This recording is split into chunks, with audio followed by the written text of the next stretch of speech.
أعوذ بالله من الشيطان الرجيم.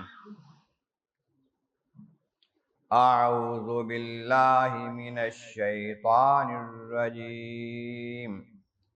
بسم الله الرحمن الرحيم. ولما دخلوا على يوسف آوى إليه أخاه قال إني أنا أخوك فلا تبتئس بما كانوا يعملون. فلما جهزهم بجهازهم جعل السقاية في رحل أخيه ثم أذن معذن أيها العير إنكم لسارقون. صدق الله العظیم. حمد و ثناء رب کریم اور درود و السلام بر سید خیر الانام کے بعد سورۃ یوسف کی آیت نمبر 69 اور 70 تلاوت کی گئی ہیں، جو 13ویں پارے کے تیسرے رکوع میں ہے۔ اس سے پہلی آیتوں میں بتایا گیا کہ یوسف علیہ السلام کے بھائی جب دوبارہ مصر جانے لگے غلہ لینے کے لیے اپنے والد کا حکم مانتے ہوئے اور والد کی اجازت سے بھائی کو ساتھ لے کر چلے، تو والد صاحب نے حکم دیا تم جاؤ گے نا، اب ایک دروازے سے داخل نہ ہونا، 11 بھائی ہو تم، تو بادشاہ تم پر بڑا مہربان ہے، لوگ حسد کرتے ہوں گے، تو الگ الگ دروازوں سے جانا۔ 4 دروازے تھے مصر کے، وہ مصر میں داخل ہوئے اسی طریقے سے جیسے ان کے ابا جی نے بتایا تھا، کہا تھا۔ اللہ تبارک و تعالی جل شانہ بہتر جانتا ہے ان میں کیا حکمتیں تھیں۔ یوسف علیہ السلام کے دل میں کوئی بات تھی، انہوں نے پوری کر لی، اور اللہ تبارک و تعالی جل شانہ کی طرف سے انہیں خاص علم دیا گیا تھا جو ہر کسی کو نہیں دیا جاتا، اکثر لوگ نہیں جانتے۔ اب جب یہ لوگ داخل ہوئے 2 کر کے مختلف دروازوں سے، اور آ کر مہمان بن گئے یوسف علیہ السلام کے۔ یہ بھی آتا ہے کہ ایک دروازے میں سے داخل ہونے والا اکیلا بندہ تھا، کہ 11 تھے، باقی 2 داخل ہوئے، تو اکیلا جو تھا وہ چھوٹا تھا، بنیامین، جو یوسف علیہ السلام کا سگا بھائی تھا۔ آپ اس کو خود لے کر آئے دروازے سے۔ اب مہمان خانے میں بٹھایا، تواضع کا موقع آیا، دسترخوان بچھایا، اب کہا کہ 2 بھائی آمنے سامنے بیٹھ جائیں۔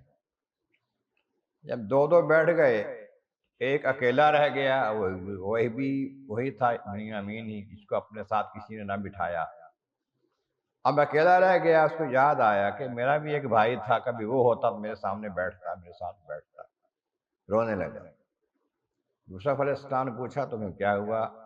کہا کہ میرا بھائی تھا، کبھی وہ میرے پاس ہوتا، میرے ساتھ ہوتا، میں سب بیٹھتا۔ اچھا، اب یوسف علیہ السلام نے اپنے باقی بھائیوں سے کہا بھئی تم 2 بیٹھ گئے ہو نا، یہ ایک بھائی تمہارا اکیلا رہ گیا ہے، میں اس کو اپنے ساتھ بٹھا لیا۔ اس کو الگ اپنے دسترخوان پر بٹھا لیا۔ اب بٹھا لیا، کھانا وغیرہ کا پروگرام ہوا۔ یوسف علیہ السلام نے اس سے پوچھا بھی تم کیوں روتے ہو؟ کہا کہ میرا ایک بھائی تھا یوسف، جو اب نہیں ہے، بھیڑیا کھا گیا یا جو کچھ بھی ہوا۔ آپ نے فرمایا اگر میں تیرا بھائی بن جاؤں تو پھر کیسا ہوگا؟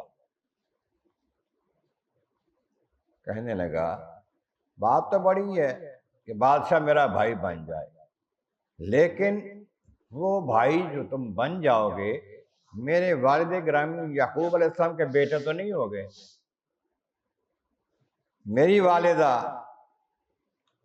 راحیل اس کا نام ہے، اس کے بیٹے تو نہیں ہوگے نا، وہ تو وہی ہوتا ہے نا جو میرا سگا بھائی ہو۔ یہ بات سنی یوسف علیہ السلام بھی رو پڑے، کہنے لگے بھائی تجھے پتہ نہیں چلا میں ہی وہ تمہارا بھائی ہوں، تو تمہارے باپ کا بیٹا بھی ہوں، ماں کا بیٹا بھی ہوں، میرا ہی نام یوسف ہے۔ اب دونوں گلے لگے، روئے، یادیں تازہ ہوئیں، پھر ایک دوسرے کو اپنی باتیں سنائیں۔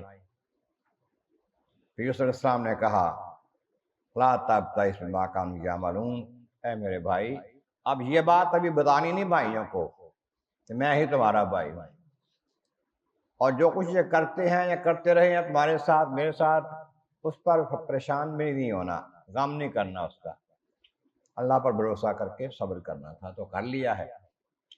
پھر جب ان کو سامان دیا بھر کے، ان کے غلے ان کی بوریوں میں ڈال کے دے دیے، یوسف علیہ السلام کے حکم سے آپ کا ایک پیالہ تھا سونے کا موتی جڑا ہوا، جس کے ساتھ آج کل وہ اناج ناپ کے دے رہے تھے، وہ کہا کہ یہ جو بھائی ہے نا بنیامین، اس کے بورے میں چھپا دینا۔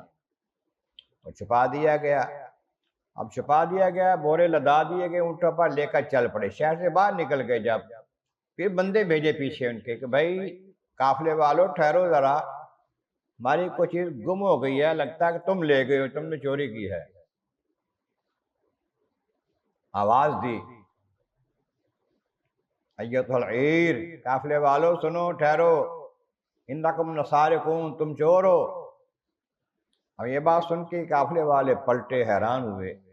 پھر کیا ہوا اگلی آیت میں سب تک کا انشاءاللہ آئے گا۔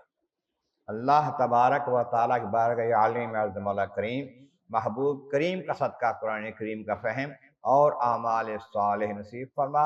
وآخر دعوانا ان الحمد للہ رب العالمین۔